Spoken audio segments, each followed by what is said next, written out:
अस्सलाम वालेकुम। Fake news buster with Fakhar Durrani में खुश आमदीद। निगरान सेटअप के लिए इम्पोर्टेड वज़ीर आज़म पाकिस्तान पहुँच चुका है बाकायदा तौर पे। वो कौन है निगरान वज़ीर आज़म के जो उम्मीदवार हैं और उनको किस बुनियाद के ऊपर लाया गया पाकिस्तान में, प्रोग्राम के पहले हिस्से में इसके ऊपर बात करेंगे, जबकि प्रोग्राम के दूसरे हिस्से में हम बात करेंगे कि इस्टेब्लिशमेंट जो कि एक अहम फैक्टर है पाकिस्तान की, जो सियासी हो या उसके साथ साथ जो ओवरऑल पाकिस्तान की सूरत हाल हो, उसमें एक मेजर फैक्टर होता है इस्टेब्लिशमेंट का। वो क्या सोच रही है जो आने वाला सेटअप है निगरान सेटअप के हवाले से और जो इलेक्शंस के हवाले से, इसके ऊपर भी प्रोग्राम के दूसरे हिस्से में बात करेंगे। जबकि प्रोग्राम के तीसरे हिस्से में हम बात करेंगे कि जो इत्तेहादी जमातें हैं, ख़ासतौर पे PDM की पीपल्स पार्टी, मुस्लिम लीग नून और उसके साथ साथ JUIF, उनके क्या तहफ़्फ़ुज़ात हैं निगरान सेटअप के हवाले से, और उसके साथ साथ जो इलेक्शंस बर वक्त कराने हैं, 60 दिनों में कराने हैं या 90 दिनों में कराने हैं, उस हवाले से क्या तहफ़्फ़ुज़ात हैं या क्या क्या उनके आपस में ख़दशात हैं। प्रोग्राम के तीसरे हिस्से में इसके ऊपर भी बात करेंगे। सबसे पहले बात कर लेते हैं निगरान सेटअप के हवाले से। आपने देखा होगा कि PTI हो, उनके जो सरकर्दा रहनुमा है शाह महमूद कुरैशी हैं या इस तरह के जितने भी हैं, वो ये कह रहे हैं कि ये ऑलरेडी डिसाइड हो चुका है। जो दुबई में मुलाकात हुई है नवाज़ शरीफ और आसिफ अली ज़रदारी की, उसमें निगरान वज़ीर आज़म के लिए बाकायदा तौर पे ये फ़ैसला किया जा चुका है, लेकिन PTI से किसी ने कंसल्ट नहीं किया। PTI से कंसल्ट करना बनता भी नहीं है, क्योंकि जो आइन के तहत जो भी निगरान सेटअप के हवाले से बातचीत होगी, वो जो पार्लियामेंट के अंदर जो हुकूमती इत्तेहाद हो, उनकी जमातों और उसके साथ साथ जो अपोजिशन की पार्टीज़ हैं, उनके दरमियान बातचीत होती है, फ़ाहम व तफ़हीम होती है। और जो नाम अपोजिशन और उसके साथ साथ जो हुकूमती इत्तेहाद की तरफ से दिए जाएंगे, उन्हीं में से एक कोई फाइनलाइज होगा। तो पीपल्स जो PTI है, उसका ये जो मुशावरत है इस हवाले से या कोई कंसल्ट करना बनता ही नहीं है आइन के तहत कि वो किसको लाया जाए, क्योंकि PTI पार्लियामेंट का हिस्सा नहीं है। यही बात थी जो उनको पहले भी समझाया जाता था कि आप अगर पार्लियामेंट से आउट हो जाएंगे तो ये जितने भी इंपॉर्टेंट इस तरह के जो डिसीजंस होंगे, आप उससे भी आउट हो जाएंगे। ये इमरान खान ने गलती की थी, जिसका बारहा जो मीडिया के ऊपर और उसके साथ साथ सोशल मीडिया के ऊपर भी तस्करा किया जाता रहा। बहरहाल ये तो हो गया कि जो निगरान सेटअप के हवाले से कोई भी जो नाम आता है उसमें PTI क्यों एक्सक्लूड किया गया है, उसको बात करते हैं कि ये जो निगरान सेटअप के हवाले से कौन सा इम्पोर्टेंट शख्सियत है जो अमेरिका से पाकिस्तान तशरीफ़ ला चुके हैं। तो वो कोई पाकिस्तान के हवाले से कोई नई जो है वो शख्सियत नहीं है। वो पहले भी मुख्तलिफ़ अदवार में किसी न किसी कैपेसिटी में वो काम कर चुके हैं बतौर वज़ीर ख़जाना। जो मेरे ज़राए हैं वो ये कहते हैं कि हफीज़ शेख जो है वो अमेरिका से पाकिस्तान तशरीफ़ ला चुके हैं हालिया दिनों में, और ये एक स्ट्रॉन्ग कैंडिडेट के तौर पे सामने आ सकते हैं निगरान वज़ीर आज़म के। और इस हवाले से जो मुख्तलिफ़ जो सियासी जमातें हैं उनमें कंसल्टेशन होना बाकी है। मेरी मुख्तलिफ़ ज़राए से जो बात हुई, मुस्लिम लीग नवाज़ भी इसके ऊपर अग्री कर जाएगी, और उसके साथ साथ जो ये JUIF है वो भी प्रोबेबली अग्री कर जाएगी। लेकिन जो तहफ़्फ़ुज़ात हैं वो पीपल्स पार्टी हफीज़ शेख के ऊपर अपने तहफ़्फ़ुज़ात का इजहार कर सकती है, क्योंकि आपने देखा कि हफीज़ शेख जो है वो PTI में भी रहे, उसके साथ साथ जो पीपल्स पार्टी के दौर में भी वज़ीर ख़जाना रहे हैं। तो पीपल्स पार्टी के उनके ऊपर शदीद तहफ़्फ़ुज़ात हैं, और इस हवाले से जो आसिफ अली ज़रदारी साहब हैं और नवाज़ शरीफ हैं, फ़ाइनल डिसीजन तो वही लेंगे। लेकिन ये जो हफीज़ शेख हैं वो इस्टेब्लिशमेंट के भी बड़े फेवरेट जो एक हॉर्स के तौर पे कंसीडर किए जाते हैं। वो अभी ये निगरान सेटअप आया नहीं, लेकिन वो पाकिस्तान तशरीफ़ ला चुके हैं, और इस हवाले से जो इक़्तिदार की राहदारियाँ हैं उसमें इस हवाले से चीमा गोयाँ हो रही हैं कि हफीज़ शेख ही, क्योंकि वो एक तो बाहर से आए हैं, इकोनॉमिस्ट हैं, और उसके साथ साथ जो बैंकर भी हैं, उनका जो इंटरनेशनल लेवल पे भी, और उसके साथ साथ जो पाकिस्तान की मईशत चलाने के हवाले से भी उनका अच्छा खासा तजर्बा है। तो वो एक जो है वो स्ट्रॉन्ग कैंडिडेट के तौर पे कंसीडर किए जाते हैं, इसीलिए ये पाकिस्तान है। लेकिन जो मुख्तलिफ़ ज़राए से बात हुई वो कहते हैं कि अगर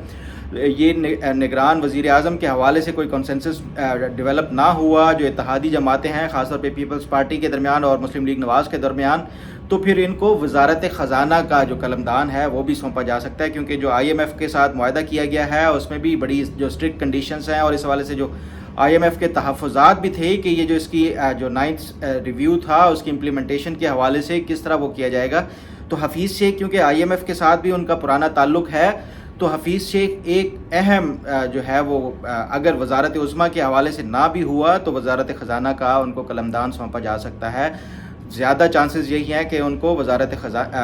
عظمیٰ کے حوالے سے پیپلز پارٹی اگر اگری کر گئی تو ان کو یہ قلمدان دیا جا سکتا ہے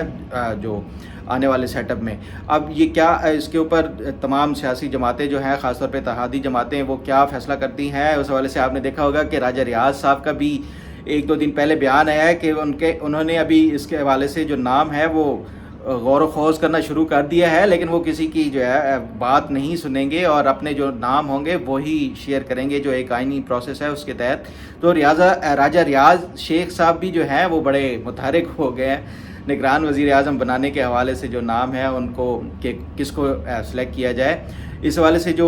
پیپلز پارٹی ہے انہوں نے، آپ نے دیکھا ہوگا کہ پچھلے ایک دو دنوں میں یہ بھی تحفظات کا اظہار کیا ہے کہ کوئی ریٹائرڈ جج بھی نہ ہو، کوئی ریٹائرڈ جرنیل بھی نہ ہو، بیوروکریٹ بھی نہ ہو. تو اس کا مطلب یہی ہے کہ وہ کوئی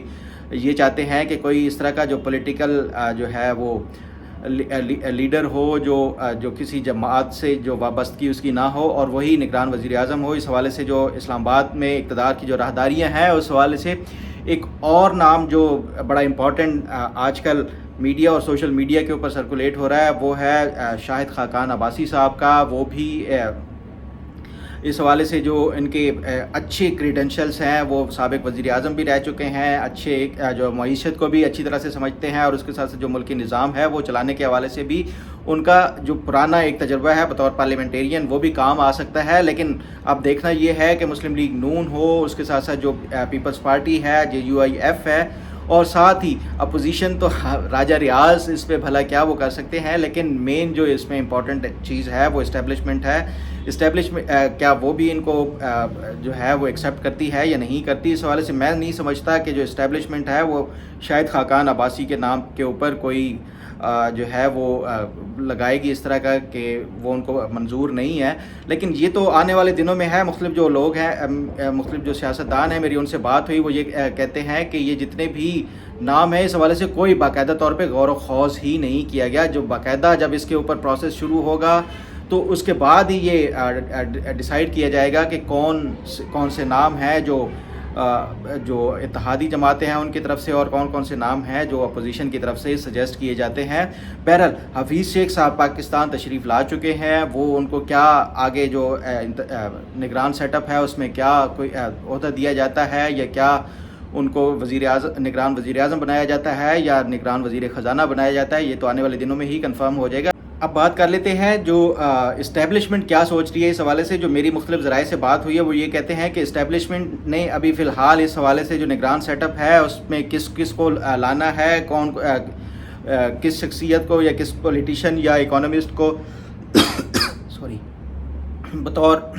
اکانومسٹ کو بطور وزیر اعظم لانا ہے یا کسی سیاستدان کو بطور نگران وزیر اعظم لانا ہے. اس حوالے سے جو اسٹیبلشمنٹ ہے اس نے اپنے پتے بالکل کلوز ٹو چیسٹ رکھے ہوئے ہیں اور کوئی اس حوالے سے ابھی تک وہ اندیا نہیں دیا گیا کہ اسٹیبلشمنٹ کیا چاہ رہی ہے. اور یہی جو اسٹیبلشمنٹ کی خاموشی ہے وہ جو موجودہ اتحادی جماعتیں خاص طور پہ پیپلز پارٹی اور مسلم لیگ نواز، یہ آپ نے بھی دیکھا ہوگا کہ میڈیا میں یہ بھی خبریں چل رہی ہیں کہ یہ ان کو کچھ تحفظات ہیں کہ یہ نہ ہو کہ جو کیئر ٹیکر سیٹ اپ ہے وہ اس کو پرولونگ کیا جائے اور 60 دن یا 90 دن کے بجائے اس کو جو ہے وہ آگے مزید ایکسٹینڈ کیا جائے. تو یہ اس حوالے سے جو اسٹیبلشمنٹ کیا سوچ رہی ہے یہ ابھی تک کسی بھی جو نہ ہی سیاستدان اس حوالے سے کوئی باخبر ہے اور نہ ہی میڈیا میں اس حوالے سے کوئی بات چیت ہے. اسٹیبلشمنٹ کیا چاہ رہی ہے، کس کو نگران وزیر اعظم لانا چاہتی ہے، کیونکہ الٹیمیٹلی وہی ہوگا جو فیصلہ.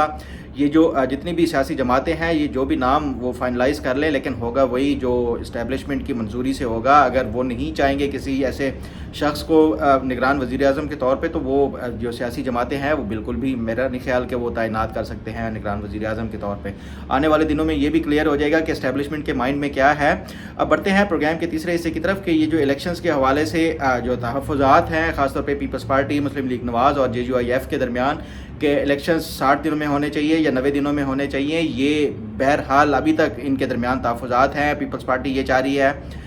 کہ الیکشنز جو ہے وہ 60 دنوں کے اندر ہی ہو جائے، جبکہ مسلم لیگ نواز بھی اب پہلے وہ 90 دن کے حق میں تھے لیکن اب جو میری مختلف ذرائع سے بات ہوئی ہے وہ بھی یہ چاہتے ہیں کہ الیکشنز 60 دن سے اوپر نہ جائیں، کیونکہ جو پاکستان کے معروضی حالات ہیں وہ کسی کو بھی نہیں معلوم ہوتا کہ کس ٹائم हालात बिल्कुल तब्दील हो जाएँ, इसलिए वो ये चाहते हैं कि जल्द अज़ जल्द इलेक्शंस हो जाएँ। और इस हवाले से आपने देखा कि मुख्तलिफ जो लीडरान हैं मुस्लिम लीग नवाज़ के भी और मुस्लिम पीपल्स पार्टी के भी ये बयानात भी दिए उन्होंने कि पुराने सेंसस के ऊपर इलेक्शंस कराए जा सकते हैं। लेकिन इसमें जो छोटी जमातें, इत्तेहादी जमातें हैं, ख़ास तौर पे MQM ने भी ये तहफ़्फ़ुज़ात का इज़हार किया कि वो पुरानी सेंसस के ऊपर नहीं बल्कि नई सेंसस के ऊपर जो मरदमशुमारी है उसके डाटा के बुनियाद के ऊपर इलेक्शंस कराए जाएँ। अगर ये पुरानी सेंसस को लिया गया तो फिर इलेक्शंस जो है वो अक्टूबर नवंबर तो क्या वो नए साल में 2024 तक चले जाएंगे। ये अभी तक कोई फ़ैसला नहीं हो सका। मैं आपको बताता चलूँ कि ये जो सेंसस मरदमशुमारी के हवाले से एक जो प्रोसेस मुकम्मल हो चुका था वो दोबारा से वेरिफिकेशन के प्रोसेस में चले गए हैं। इस्लामाबाद में मेरे अपने घर पे भी ये जो मरदमशुमारी के जो अमला है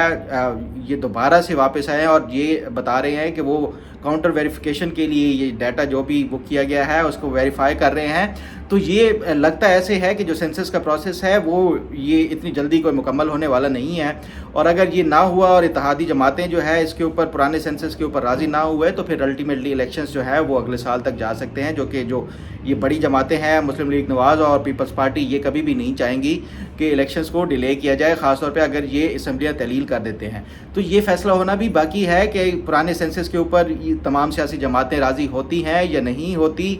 इलेक्शंस कराने पे या नहीं। अगर नहीं होती तमाम जमातें तो ये अगर असम्बली डिज़ोल्व हो जाती हैं तो अल्टीमेटली फिर इलेक्शंस जो है वो प्रोलॉन्ग हो जाएंगे। ये तमाम तर जो फ़ैसले हैं वो आने वाले जो नेक्स्ट 2 से 3 हफ्ते हैं उसमें ये तमाम तर फैसले होने हैं। अगर तो ये इसके ऊपर कंसेंसस डेवलप ना हो सका कि ये पुरानी जो सेंसस है मरदमशुमारी है उसकी बुनियाद के ऊपर इलेक्शंस कराए जाएं तो फिर मुझे लगता है कि ये भी हो सकता है पॉसिबल कि असम्बलीज़ जो है ये तमाम इत्तेहादी जमातें ये फ़ैसला कर लें कि असम्बली को अभी